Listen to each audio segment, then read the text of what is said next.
Halo saudaraku, senang sekali saat ini saya bisa jumpa lagi dengan Anda di program motivasi kesehatan. Ya, di beberapa waktu yang lalu ada banyak topik yang memang ditunggu-tunggu ya oleh seluruh audiens kita dimanapun berada. Dan saat ini saya ingin kembali dengan satu topik yang pasti juga banyak dibutuhkan, yaitu cara merawat kesehatan gigi dan mulut pada anak. Nah, kali ini bersama seorang dokter yang cantik ya, Dokter Murtia Metalita Manurung, spesialis kedokteran gigi anak ya, Dok ya. Betul. Halo. Iya. Halo, salam kenal nih dari Dokter Lita. Nih panggilannya gampangnya Dokter Lita. Nah, seperti apa sih cara merawat kesehatan gigi dan mulut pada anak? Kita akan bahas setelah yang satu ini. Jangan lupa like video ini serta subscribe channel saya.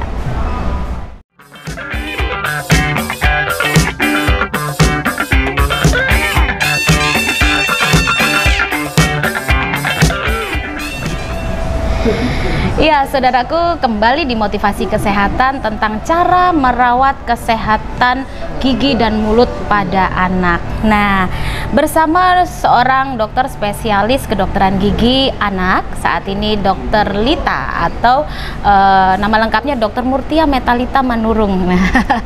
Nah, Dokter Lita kali ini ingin berbagi untuk kita bagaimana sih cara merawat kesehatan gigi dan mulut pada anak. Nah, silakan Dok. Baik, terima kasih kesempatannya untuk Mbak Wulan. Saya boleh sedikit berbincang-bincang di sini untuk membahas tentang kesehatan gigi dan mulut pada anak-anak. Sebenarnya kalau kita berbicara kesehatan gigi dan mulut, tidak lepas kita harus mengenalkan kesehatan gigi dan mulut itu pada anak-anak sedari dini, sedari mulai balita, bahkan mungkin dari mulai bayi. Jadi faktor pembiasaan itu akan menciptakan kesehatan gigi dan mulut yang lebih gampang untuk kita kenalkan kepada anak-anak semakin besar. Nah, misalnya seperti ini, pada waktu bayi, anak-anak biasanya kita, ibu-ibu yang menyusui, kadang-kadang lupa untuk membersihkan giginya sehabis menyusui. Apalagi mereka yang memberikan anaknya ASI formula, maksud saya susu pengganti ASI, yaitu susu formula yang lebih mengandung glukosa atau kadar gula yang lebih tinggi ketimbang ASI.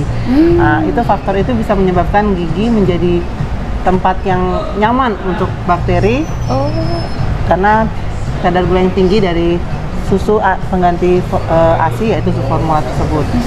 Nah, apabila anak-anak dari bayi dikenalkan dengan kesehatan atau kebersihan gigi yang dikenalkan sejak bayi, otomatis pada saat anak-anak untuk dikenalkan untuk menyikat gigi, untuk merawat kesehatan giginya, atau mungkin berkumur sehabis makan yang manis-manis akan lebih gampang karena dia terbiasa dengan kondisi gigi yang bersih, yang nyaman, tidak lengket, tidak ada masalah dengan giginya. Seperti itu. Jadi memang tidak lepas dari peranan ibu untuk memperkenalkannya sejak dini, sejak bayi, karena pembiasaan atau pengenalan tentang kesehatan gigi itu tidak bisa kita kenalkan begitu dewasa. Akan lebih banyak penolakan untuk anak kalau tiba-tiba setelah besar, ayo sikat gigimu gitu kan. Jadi lebih gampang kita kenalkan dari mulai dari kecil, seperti itu. Otomatis Dok, kalau misalnya dia masih bayi ya kan, karena banyaknya dikasih susu formula, mungkin karena orang tuanya bekerja dan sebagainya. Nah, itu tadi dikatakan kalau nggak teratur untuk menggosok giginya, anak bisa sakit karena ada bakteri begitu ya. Nah, terus bagaimana cara menggosok gigi untuk anak balita atau untuk anak bayi bahkan, Dok? Oke, kita mulai dari yang fase anak-anak bayi ya. Pembersihan gigi pada bayi biasanya kita lakukan dengan kasa steril ya. Biasanya ibu-ibu akan bersihkan dengan jari tangannya, digulung kasa itu di kedua jari, lalu kita bersihkan di sekitar rongga mulut. Dari atas, bawah, samping kanan, samping kiri dibersihkan, termasuk lidah. Oh gitu, lidahnya juga ya? Karena biasanya kan ada kerak-keraknya gitu. Betul, ya lidahnya. Seperti itu. Kalau dibiarkan bisa mengakibatkan jamur ya, jamur pada rongga mulut, kandidiasis biasanya ya. Lalu setelah itu meningkat di fase yang agak lebih besar, misalkan anak sudah mulai belajar makan ya, di usia 6 bulan mulai kita kenalkan dengan training tooth ya, training tooth brush maksud saya, yang ada biasanya ada tahapannya, yang dari mulai tahap 1 itu bentuknya karet, baru tahap 2 ada karet tapi mulai ada kayak Gerigi-geriginya. betul. Lalu yang ketiga tahapannya mulai pakai dengan sikat gigi yang pada umumnya, tapi ukuran kecil ya. Dan setelah memakai sikat gigi ini, kita mulai kenalkan dengan odol pasta gigi, untuk membantu mencegah bakteri menumpuk pada gigi dan juga memperkuat gigi dengan kandungan fluoride yang ada dalam pasta gigi tersebut. Ya, dan anak-anak mungkin kalau sudah usia balita, kalau sudah mulai dikasih pasta gigi yang rasa-rasa permen, makin seneng gitu dok ya? Ya, tapi memang harus dicermati, harus dijaga supaya anak-anak pada saat belajar untuk menyikat gigi dengan menggunakan odol, mereka sudah paham bagaimana harus membuang sisa bekas odol gitu setelah mereka menyikat gigi. Jadi jangan sampai terlalu banyak yang tertelan pada saat dia menyikat gigi dengan pasta gigi tersebut.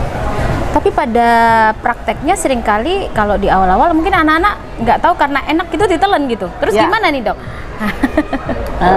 Ya memang akhirnya Allah bisa karena biasa ya. Jadi memang faktor dari ibu atau mungkin kalau ibu tidak sempat atau caretakernya, neni atau mbak yang di rumah mengawasi dan mengingatkan. Jadi dari situ anak akan mulai paham bahwa oh itu sebenarnya tidak baik untuk ditelan, dan cara yang benar adalah seperti ini. Setelah sikat gigi, kumur-kumur, air bekas berkumurnya dibuang. Jadi itu memang harus dilatih, ya nggak apa-apa. Jadi kalau yang mungkin awal-awal tertelan ya oke lah, mungkin nggak apa-apa ya dok, yang tidak terlalu berbahaya ya. Tidak. Jadi memang ada ambang batasnya sehingga anak-anak tidak terlalu banyak tertelan yang mengakibatkan terjadinya namanya fluorosis, kelebihan fluoride dalam gigi anak tersebut. Nah itu tadi kan mulai dari yang mereka belum ada giginya, tadi pakai kasam gitu ya dok ya. Kemudian nanti sudah mulai muncul giginya pakai yang agak empuk-empuk itu tadi, karet. Terus kemudian sudah mulai ada giginya pakai yang sudah ada kayak sikat yang tipis begitu ya untuk anak-anak. Nah dok, kalau kan kita sering jumpai anak-anak itu ketika mereka semakin bertumbuh juga giginya juga udah mulai belum apa-apa udah mulai rusak. Nah itu kenapa itu dok? Kenapa dan bagaimana tuh cara mengatasi kesehatan gigi anak yang seperti ini? Iya. Faktor yang terutama dalam menjaga kesehatan gigi pada anak untuk mencegah gigi berlubang paling besar adalah faktor diet ya. Diet artinya adalah pola makanan. Makanan apa yang dikonsumsi oleh anak. Kalau makanan itu terlalu tinggi kadar gulanya, otomatis itu menjadi tempat yang nyaman buat bakteri berkembang biak, karena bakteri sangat senang dengan tumpukan glukosa atau sisa makanan yang mengandung manis. Jadi seperti itu. Lalu kalau kita biarkan anak, contohnya seperti ini, anak habis minum susu lalu tidur di malam hari ya, biasanya kita kan sebagai orang tua, ayo minum susu dulu sebelum tidur gitu kan. Nah kita lupa bahwa susu yang kita kasih itu cukup tinggi kadar gulanya, akibatnya pada saat tidur disitulah kesempatan bakteri untuk berkembang biak. Ada baiknya memang setelah minum susu anak menyikat gigi, atau setelah mereka menyikat gigi di malam hari tidak lagi minum susu, tidak lagi minum atau makan yang manis-manis, tapi mungkin bisa air putih saja langsung kita ajak tidur seperti itu. Jadi faktor utama memang diet makanan. Diet makanan termasuk snacking dari anak tersebut, apakah tinggi gula atau kandungan serat yang banyak seperti dari kadar gula yang ada dalam buah-buahan tuh itu lebih bagus ya. Itu lebih bagus ya. Jadi kalau mau gampangnya masyarakat di masyarakat awam ini dibilang jangan terlalu gampang kasih permen ke anak gitu ya. Betul. Sebenarnya memang tidak bisa kita pungkiri anak sangat suka yang manis-manis ya. Ya betul. Terutama coklat ya. Tapi memang kita bisa membatasi. Ada batasan sekian banyak lah untuk anak makan di satu hari. Boleh berarti ya. Boleh. Tapi ada takarannya lah, ada batasannya. Semua hal itu kalau berlebihan tidak baik kan. Jadi jangan belikan yang sekarung gitu ya, sekotak gini langsung kasih habis. Kasih aja dulu satu atau dua gitu ya. Iya, satu kotak kecil gitu. Jadi anak pun tidak terbiasa untuk mengkonsumsi yang manis dan akhirnya dia tidak gampang untuk menyukai hal yang manis dan yang bisa menyebabkan gigi berlubang seperti itu.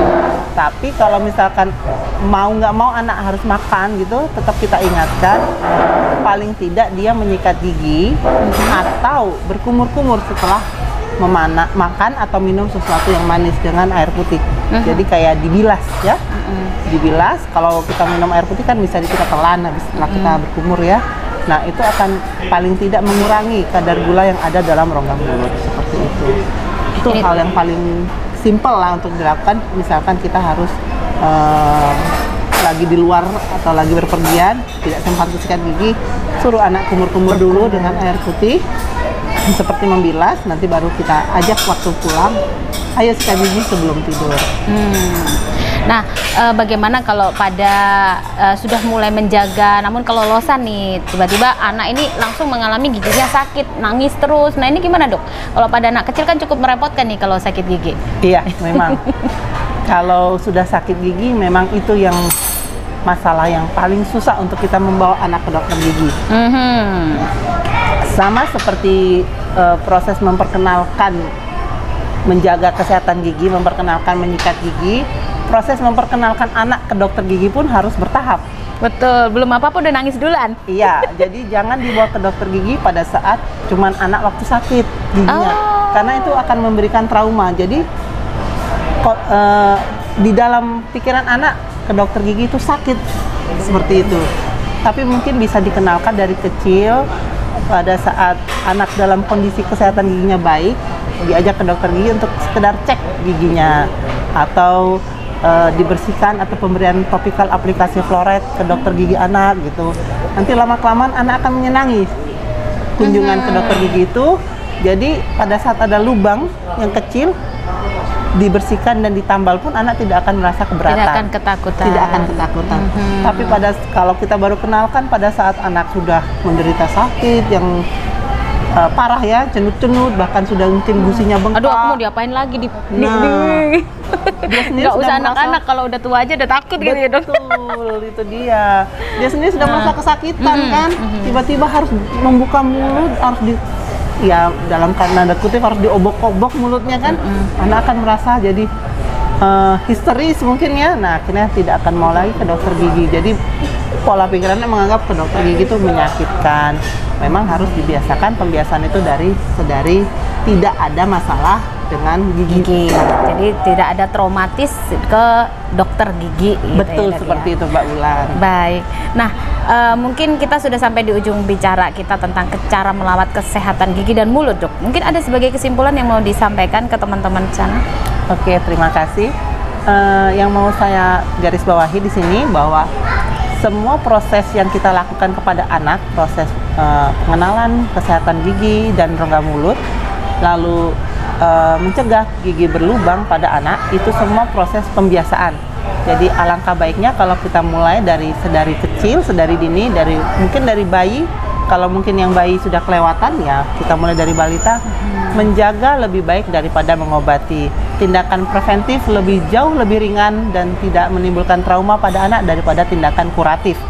Jadi ayo kita biasakan anak mulai menjaga kesehatan giginya dengan mengurangi konsumsi makanan yang terlalu manis atau minuman yang terlalu manis. Lalu yang kedua, menyikat gigi sehabis makan dan sebelum tidur, sehingga pada saat anak tidur tidak ada kesempatan bakteri untuk berkembang biak dalam rongga mulut, sehingga keadaan gigi berlubang anak itu akan bisa dihindari. Seperti itu Mbak Ulan. Yes, luar biasa. Ini pasti akan sangat bermanfaat buat kita. Dan teman-teman kalau mau tanya bisa langsung isi ya di kolom komentar. Nanti next kita ketemu Dokter Lita, kita bisa tanya-tanya lagi gitu ya dok ya. Oke. Baik, terima kasih untuk kehadirannya dan waktunya terima sharing. Kasih semuanya. Sampai jumpa lain waktu. Iya, terima kasih. Saudaraku sudah menyimak untuk perbincangan kita kali ini dalam cara merawat kesehatan gigi dan mulut pada anak bersama Dokter Gigi Lita atau Dokter Murtia Metalita Manurung. Nah, terima kasih, semoga ini bermanfaat dan bisa menjadi inspirasi bagi kesehatan kita semuanya dan khususnya untuk anak-anak. Jangan lupa untuk like video ini serta subscribe channel saya. Salam kreatif dan inspiratif.